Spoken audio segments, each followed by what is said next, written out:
We really appreciate it. My name is Annalise Fowler, and today we're going to talk about the Golub Capital Nonprofit Board Fellows Program. We're going to try to keep this initial information session portion pretty efficient so we can get to your questions at the end. And just a quick note that I always like to start with, you might be wondering, what is Golub Capital? Our program was recently named as of last year due to very generous funding from Golub Capital, who's investing in Board Fellows programs actually happening across the country, over 15 different programs. So just a little note there for some context. And then just so we all know, this virtual session is being recorded. So if someone else on your board wanted to make it today, but they weren't able to, we'll be able to send that to them. Or if one of you would like to come back to this material, you're welcome to do so. Anything that we mentioned today, including the slide deck in and of itself, will be sent to you afterwards. So I promise all of these links and all of those things, no need to keep track or take photos. We've got you. So, all right, let's kick into gear here. Like I said, my name is Annalise Fowler. I am a CNP, or Certified Nonprofit Professional, and I'm the Program and Strategic Initiatives Manager for Business Plus Impact. I am generally the nonprofit partner contact for this program. I use she, her pronouns, and I will pass it over to my colleague. Hi, y'all. My name is Maricela Reyes. My pronouns are she and hers. I am the program specialist for the Board Fellows program, and I will be mainly the student Board Fellows contact throughout the year, but I will still be at all of these events for the organizations and in contact with you all, along with Annalise. And we definitely just want to highlight for you on this slide the Board Fellows at umich.edu email.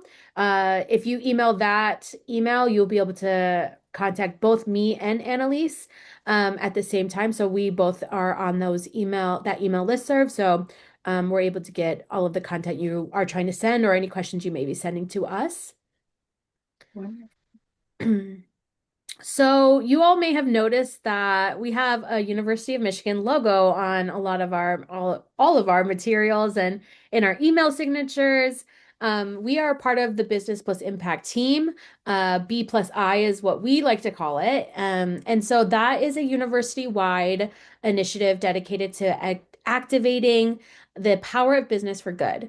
We organize, and publicize a lot of the efforts that highlight and guide businesses, including nonprofits, as a force for societal good.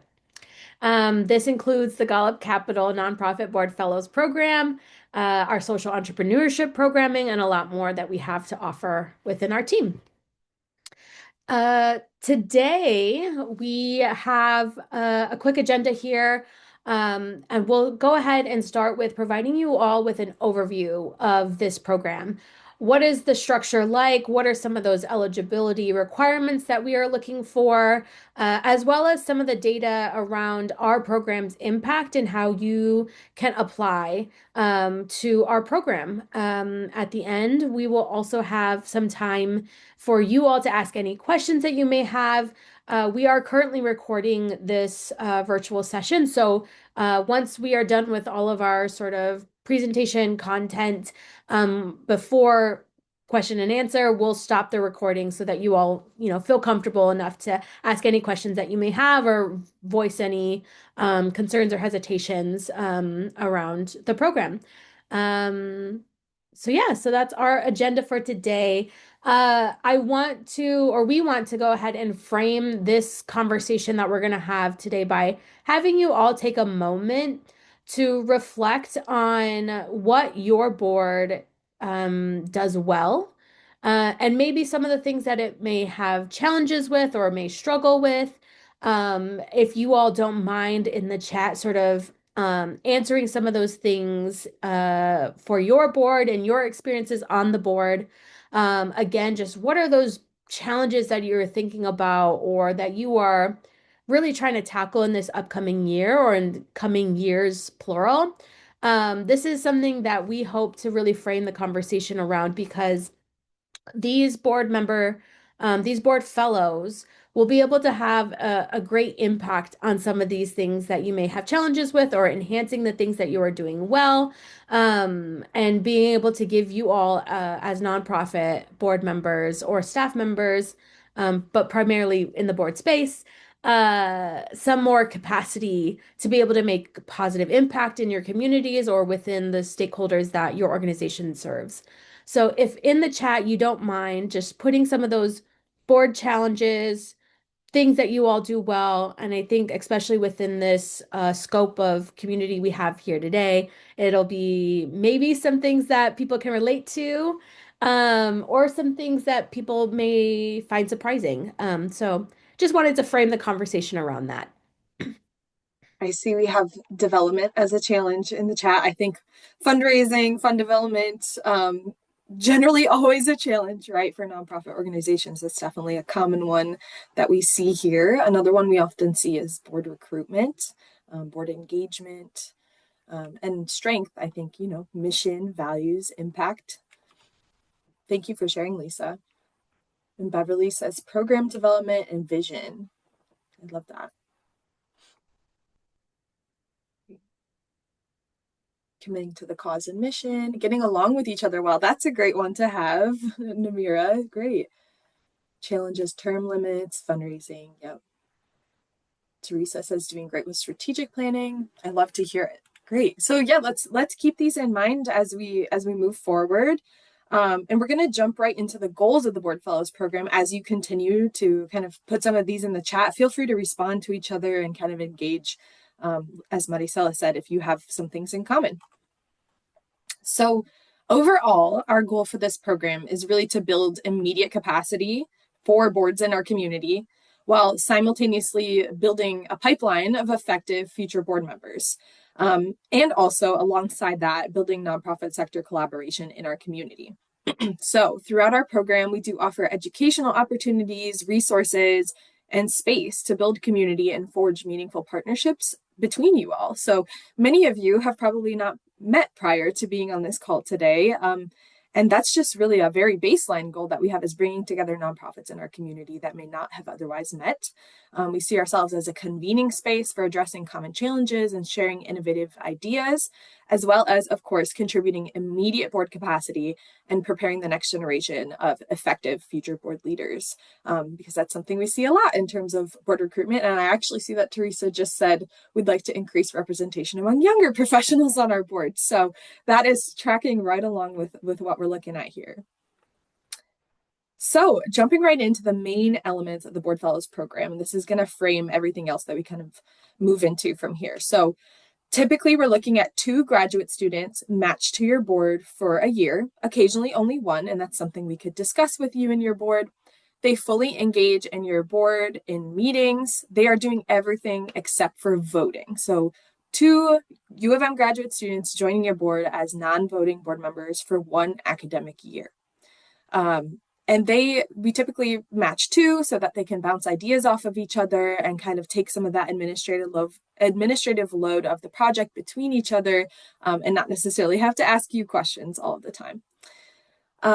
Moving forward here, they take the lead on a project, as I mentioned, that is both curated to your board's needs and also aligned with their skill set and what they're bringing to the table. Remember, these are graduate students, so they're coming with prior work experience and also the interest that they have in graduate school and the courses that they're taking, and they can directly apply that to that project.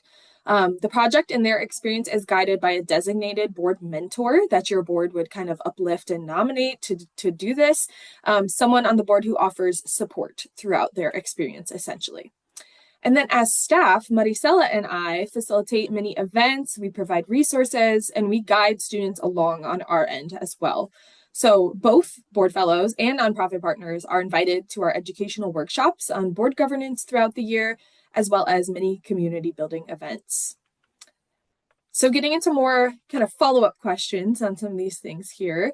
As for the fellows, about 60% of our cohort is MBA students. So as you saw, we are housed at the Ross School of Business, so we tend to attract many business students to this program. About 60% MBAs. The next most common would be public policy and social work. And the Board Fellows application is actually open to all graduate students at the University of Michigan. We've had some really interesting and unique degree programs come and participate here and there, but generally it's these three that you see at the top of the slide here. Just for your information, this is not a credit-bearing program for students. So this is not for academic credit. They're not receiving a grade for the fellowship. This is a co-curricular opportunity, which means that the students that apply to our program are really doing it out of the love of the mission and the interest in developing skills and relationships with you all through that project work and through working with your board. And we do have many incentives, as we'll get into, as to keeping them on track and supporting them as well and providing them with training. So a key thing to note here is that most of these graduate students, as I mentioned, are coming in with professional experiences in their field. We're typically looking at about 4 to 6 years of work experience prior to applying to the fellowship. And this is not an internship program, right? It is a fellowship at that type of level. So they serve in the function of a board member, not a staff member. They're doing everything except for voting. And they do sign things like commitment and confidentiality agreements, so nothing to worry about there. And your board will have the final say in who is matched with you. And we'll dive a lot more into the details of the application process later for students. The projects can vary based on your organization's needs and the skills of the fellow, but they typically fall into these areas listed here. So we're looking at governance, assessment, innovation, research, and strategy. You can kind of think of board fellows and their projects as the R&D or research and development budget or initiative of your board. A lot of times we hear from boards that they had something on the back burner for a while and they just kind of needed that kinetic energy to move that forward, have someone take actionable steps on it. Especially if you continue to host fellows year after year, you can see progressive progress on some of these back burner items. And also some boards choose to do recurring projects each year, like a board assessment. A fellow could come in, develop a survey, administer a survey to the board and see what board members think are the strengths and weaknesses of the board at that point in time, and then kind of develop that into a presentation to the board with maybe some recommendations or discussion points for the board.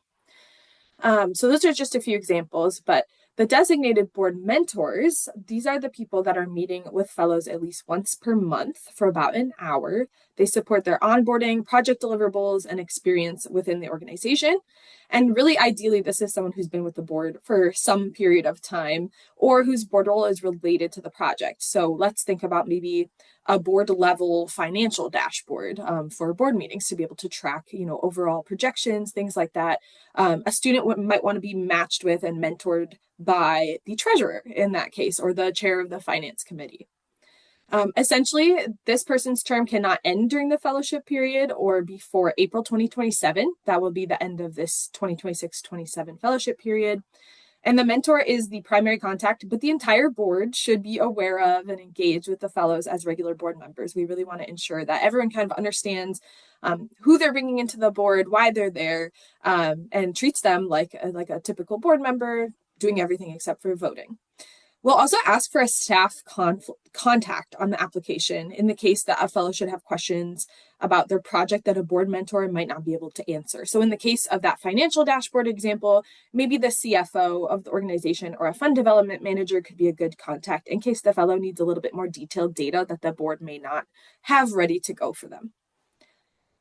All right, now that we've talked about some of the key elements of this program, we're going to take a look at eligibility here. So these requirements have really been honed over the last 27 years of our program history. They aren't, arbitrary, just slapping them on this slide here, but we really have found that this provides for the best experience for everyone involved, including both the students and the nonprofits. So first off here, being registered with the IRS as a 501c3, that is a requirement for us. And then the second one here, last year's Form 990, that's just really about being in good standing with the IRS. In terms of geography, we're looking at board meetings being less than an hour from Ann Arbor if they are in person, or having always a hybrid or virtual option. As some of you may know, many of our students don't bring cars with them to graduate school, but a little tip here is that we do provide them with financial transportation assistance. So if a board fellow is traveling to you, say you're in Detroit and they're coming from Ann Arbor, they will never pay a dime, is our goal to come visit you, whether that's via bus or a car rental or something like that. Then we're looking here at The board will host at least 2 meetings between October and April.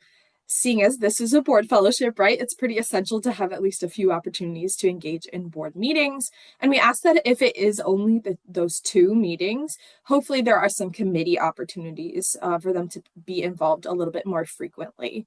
Many of our boards that participate in the program meet bi-monthly or every other month or even monthly sometimes. But take a look at your board meeting schedule. If you don't have those scheduled, you'll want to start thinking about that. Now, these bottom two here, the operating history and the active members of the board, this is something that we think about in terms of governing versus working or startup boards. So startup nonprofits, of course, have an absolutely great impact in our community, but we have found that the time-intensive nature of serving on a startup or working board can be pretty difficult for students managing different commitments, as well as the nonprofit partners, right? Because they are managing all of that themselves as well. So we typically ask for at least 2 years of operating history, that being like having an active budget, active programs, and 5 board members. Generally, this kind of falls into organizations that file a typical Form 990 or the postcard version. So we're looking at a threshold of about $50,000 in revenue. That's not a hard and fast rule, but generally that's kind of what we see works well for this program in particular. And if you're sitting here saying, we don't meet one of these eligibility requirements, please feel free to reach out to that boardfellows@umich.edu email. We can talk about it and or point you to other programs that we'll also highlight at the end of today that might be a better fit or in addition to our Board Fellows program. All right, I'm going to pass it back over to Maricela. Yeah, so here we just want to uplift a few of our long-term partnerships. We truly value our continued partnership and the mutual investment that the students and the nonprofits make with each other.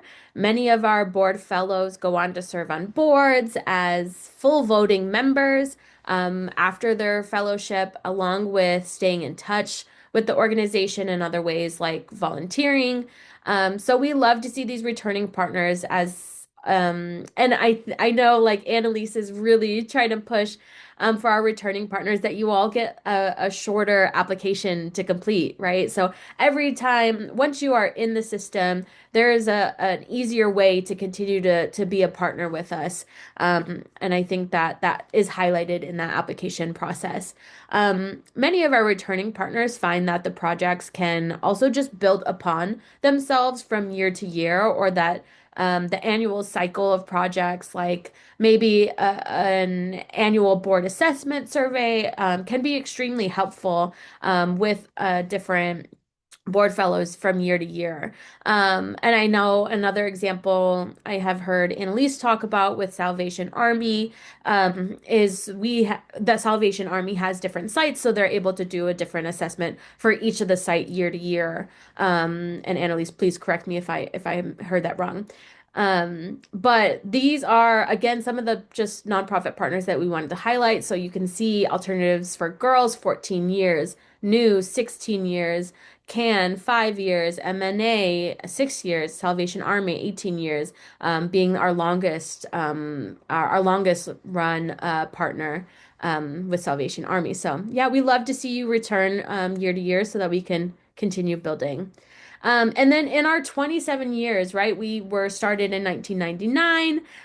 Our program history, we have matched 800 plus graduate students with 300 plus nonprofit boards across Southeast Michigan and beyond. And in the 2025-26 year, this following year we just wrapped up, our cohort consisted of 80 board fellows, over 40 nonprofit boards, and nearly 70 projects were completed.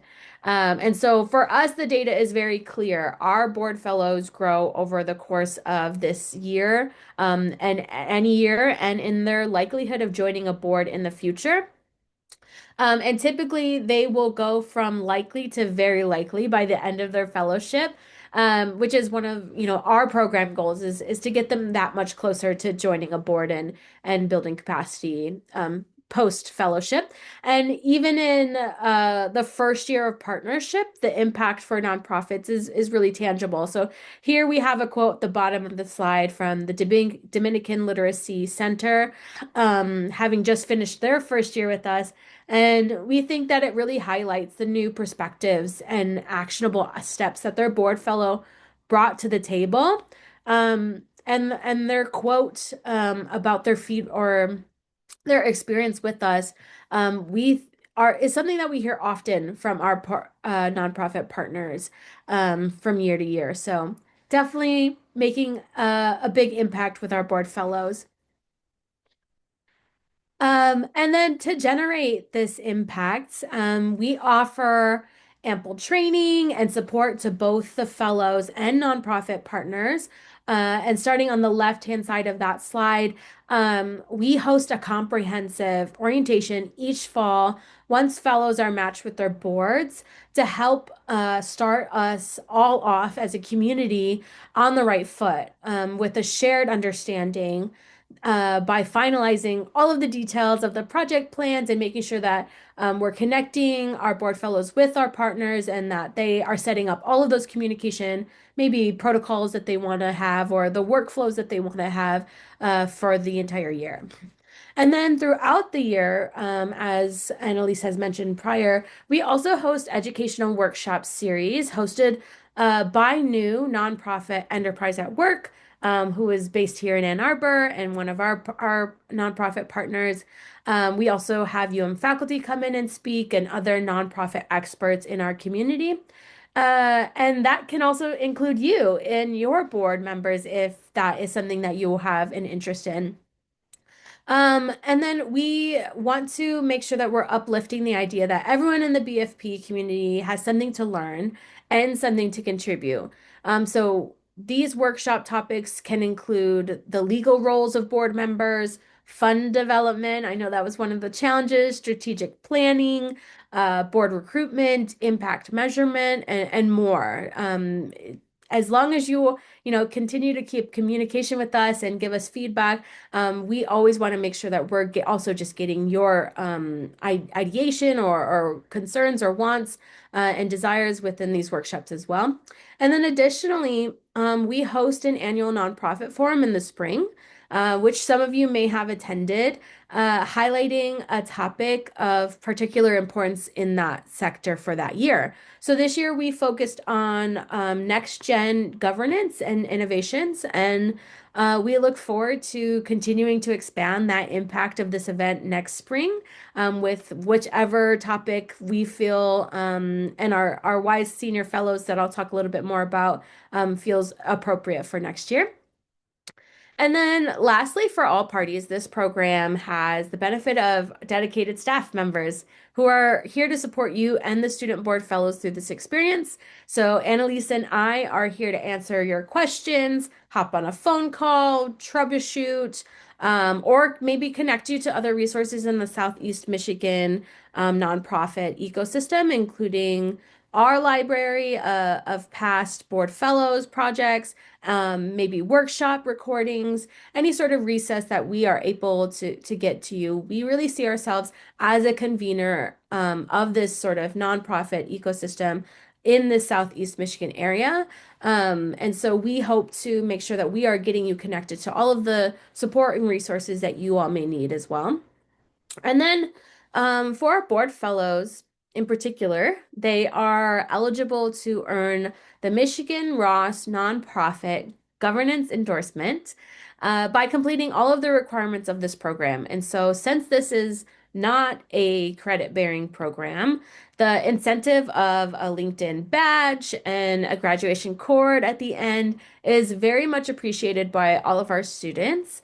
But the impact of their projects and the relationships built with you all are immensely rewarding to them, and adding you all to their network of community of network is also so important. And so they are just They are also able to receive support from our returning students who curate this community building opportunities amongst the cohort.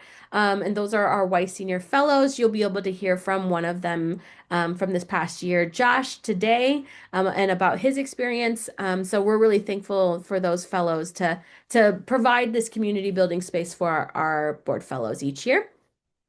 And then for nonprofit partners in particular, there will be many opportunities to build community with others who may never have crossed paths with otherwise. And so further, with this, continued project guidance and support for board mentors from Annalise and I is much valued by our nonprofit partners. And so we hope to continue just supporting and being a resource for you all throughout the year and as we continue our partnership. Thanks, Marisela. So, of course, I have to jump in here and say that with all these benefits and resources, we definitely have, strong expectations for definitely our student board fellows, as well as, the boards that we are engaging with, for a beneficial experience of continued partnership for everyone involved. So as we mentioned, those designated board mentors, we'll talk about there could be one or two of those on each board, are expected to connect with fellows at least once per month for about an hour. So if you are going to go back to your board after this session and say, I want to do this, but I don't want to be the mentor, I don't have the capacity, you can let them know it's about 7 hours over the entire fellowship of that 1 hour a month commitment. Now looking here at the board agreeing upon the projects. So generally there's going to be that person who has come to the session and say, I think this would be a great project.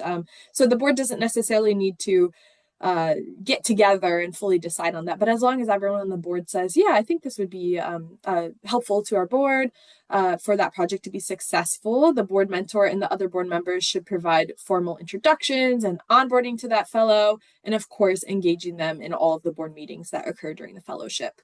If you have a formal board onboarding process, you will take the board fellow right through that. And if not, I always like to say that is a great opportunity for a project. A board fellow could create an onboarding process for you. So board fellows are expected to engage in all non-voting board activities, as well as completing those agreed upon deliverables, which we will scope with you, we being Marisela and I, over the summer, and then we can make some tweaks to that depending on the students that you get matched with. So we do understand that you are applying right now, a year before the end of the fellowship in April 2027. So we do anticipate that there might be shifts in the priorities of your organization or the landscape of nonprofits. And so since these ideas are being formulated now, we are definitely able to accommodate, some shifts in those projects as long as we are kept updated on that to make sure that the students are kind of getting what they have also signed up for as well. So board fellows on their part are also expected to just clearly communicate with their mentor, with Marisela and I, and to commit around 7 to 10 hours a month total. So as you can see in this breakdown here, about 5 of those are going directly to their project work, and the rest to those remaining board meetings, our workshops that our program puts on, and community events that they engage in. So this is what we found to be kind of our secret sauce over the last 27 years, is about 7 to 10 hours a month is very reasonable for board fellows to complete while they have all these other obligations during graduate school. Workshops are required for board fellows. They are not required for our nonprofit partners, but we very much encourage you to come and join us and come and attend with your board fellow, right? As a mentor, that's a great opportunity to process that content together and have a discussion about it. But they are required for board fellows and not for our nonprofit partners, unless, of course, the board fellows have class or other unavoidable conflicts. And these expectations are kind of what we've honed, as I said, over the years. As you take all of that in, this is kind of a nice way to visualize the relationships and the roles of this program. You can see this is a unique structure, again, not an internship program, right? But the support that Marisela and I are able to provide as a staffed program at the university, we believe is really helpful to build a foundation of a successful relationship between the board fellows and the nonprofit partners, especially, as we keep saying, right, long-term partnership is very helpful. All right. Now let's get into the details of what we can do from here. So I'd love to tell you more about the timeline, the application, and all of that good stuff so that we can make sure to have time for your questions. So right now we are here on the left in this recruiting phase. So we're hosting information sessions. We actually have application office hours coming up as well before the application. So if you have any major questions before you apply, we are happy to help you out with that. I will send you all of that information. Applications will be due by June 19th. That is a Friday. After submitting your application, we will meet with those primary contacts. So that would be the board mentors and hopefully the staff contact as well for an application review meeting. During that time, we would explore your goals and determine whether the program is a good fit at this time. And as I mentioned earlier, if not, we're always happy to connect you with other U of M programs that work with nonprofits, and we are happy to refer you. I got a question earlier this week at our last info session about the acceptance rate for nonprofits. It is much less competitive than for the students. We want to make sure we keep a competitive program for the students to ensure you're getting, folks who are really excited about being there and can bring strong skills. But in terms of our nonprofit partners, we do want to make sure that as long as you meet our eligibility requirements and the type of project you're looking for is a good fit for the program, we want to try to make that work with you. So it's not necessarily a yes or no. There's sometimes ways that we can work together to collaborate on what would be a good fit. And or engaging you in our program events in other ways in the future. So then if you do move forward as a nonprofit partner, we would work together to build out a project plan in a little bit more detail so it's ready for students when they come to apply in September.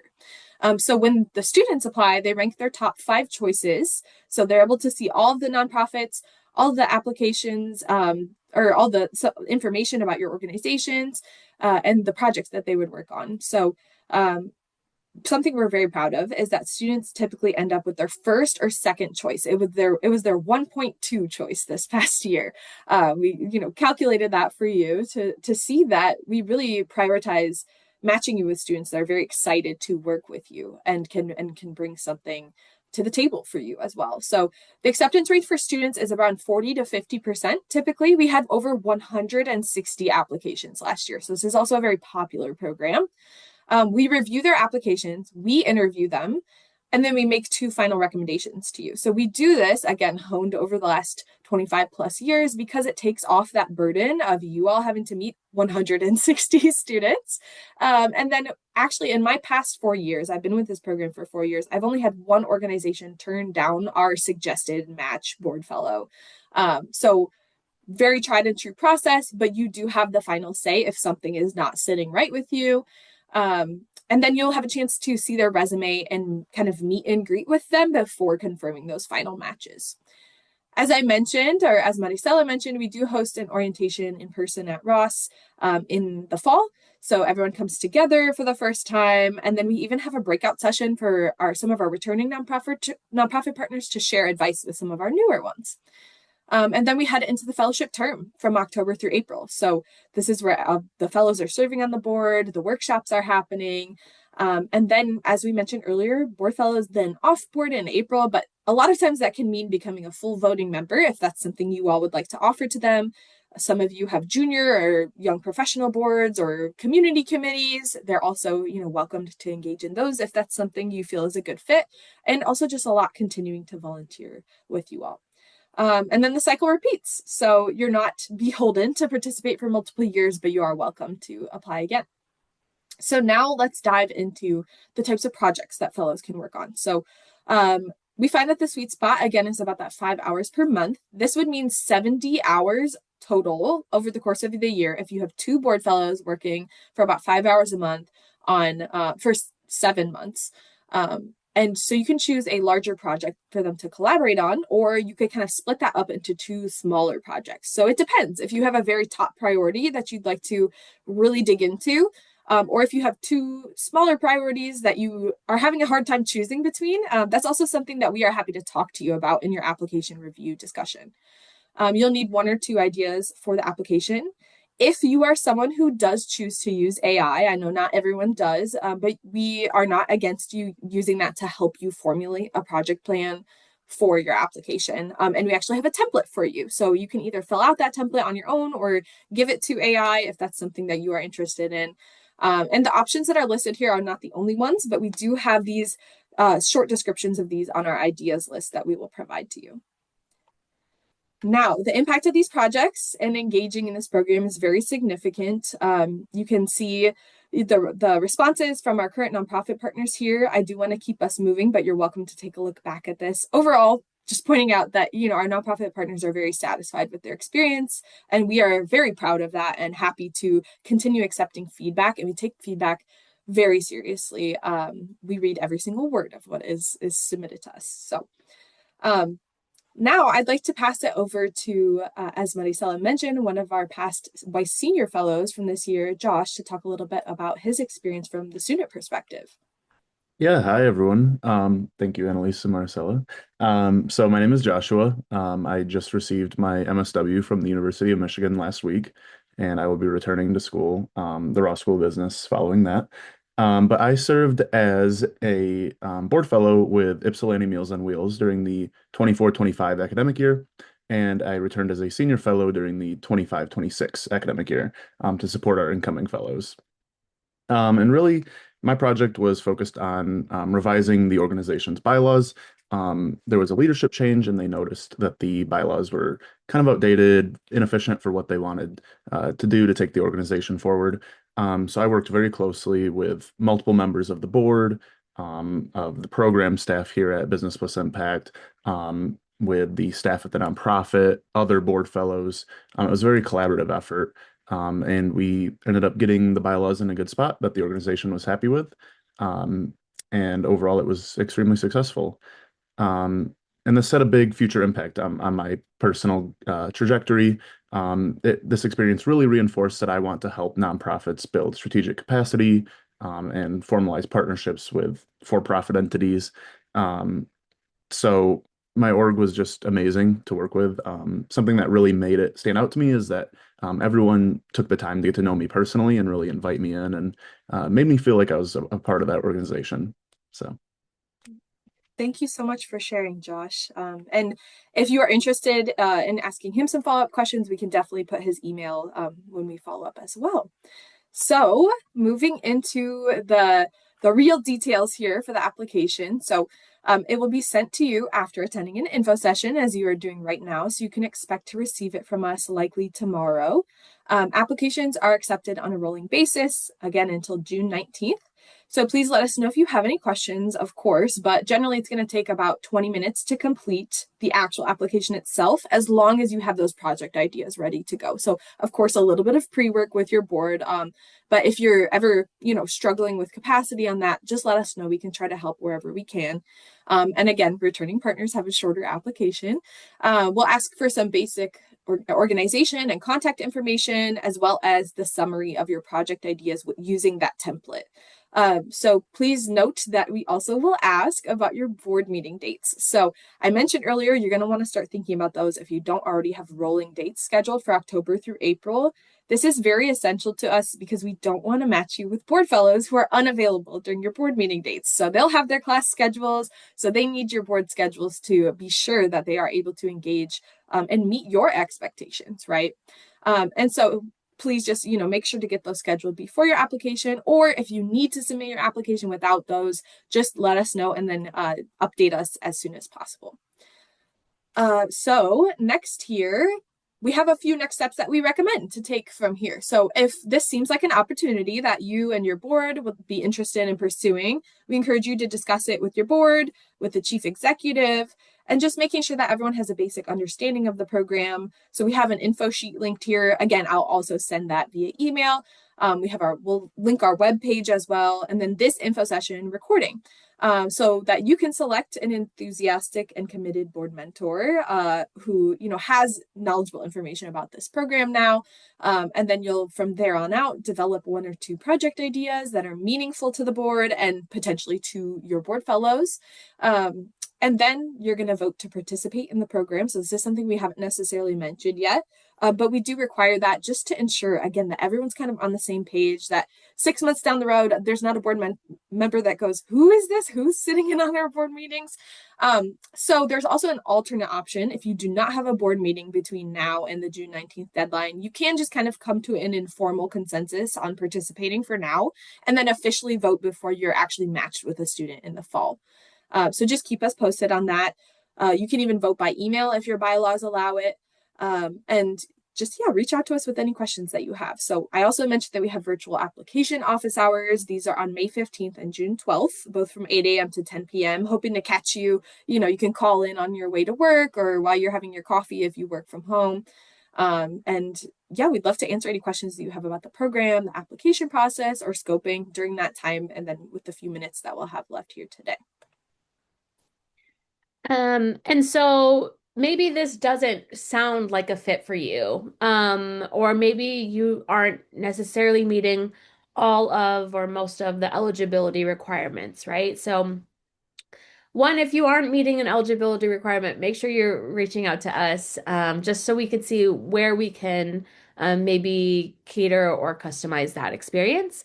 But if this doesn't sound like a fit for you as a board, and you're looking for more of an internship or consulting type of program in addition to board fellows, we encourage you to check out these other opportunities that we have here on the slide. Again, we will share this slide deck with you so you can take a look at your own time. But these are just other opportunities that University of Michigan that offers that we are in awareness of, and so definitely take a look at those. Um, and with that, we just want to say thank you so much for your time. We're happy to answer any questions that you may have. We're gonna stop.